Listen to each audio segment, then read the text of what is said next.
Nahuli ang pag-withdraw ng 3 dayuhan sa Pampanga gamit ang cloned na ATM cards. Naaresto ang mga sospek na tinangka pa raw suhulan ang mga umaresto sa kanila.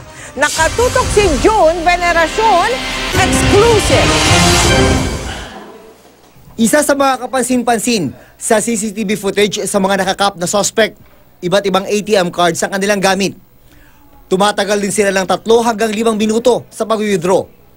Matagal yung stay nila dun sa isang ATM kung mag-withdraw lang, kung regular client ka lang ng bangko, bakit matagal ka mag-stay doon?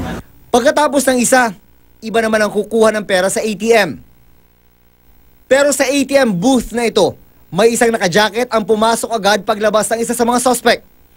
Siya ay isang undercover security officer ng bangko na ang tungkulin ay i-monitor ang mga pasilidad gaya ng ATM.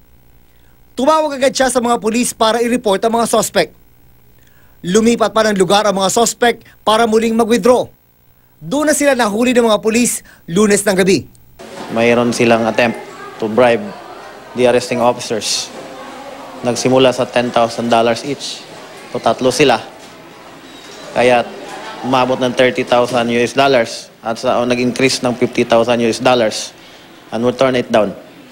Nakuha mula sa 3 banyagang suspect ang nasa 340,000 pesos na kanilang na-withdraw, 152 cloned ATM cards at isang skimming device na ginagamit para kopyahin ang mga detalye ng isang ATM card sa oras na ito ay gamitin. Sinampahan na ng reklamong paglabag sa Access Device Regulation Act at theft in relation to anti-cybercrime law ang mga arestadong Italian, Nicaraguan at Romanian. Lumabas sa investigasyon ng PNP na ang papel ng 3 naarestong suspect ay taga-withdraw gamit ang mga cloned ATM cards. Pagkatapos, pagpaparti-partihin na nila ang pera. 30% ang mapupunta sa kanila, 70% naman daw ang kanilang ibibigay sa leader ng kanilang grupo. Hindi natin alam kung ihulog o just personal. Kasi ayaw nila sabihin saan ang boss nila. Sino ang boss nila? A certain Gita. Gita ang pangalan. Also a Romanian. June Veneracion, nakatutok, 24 oras.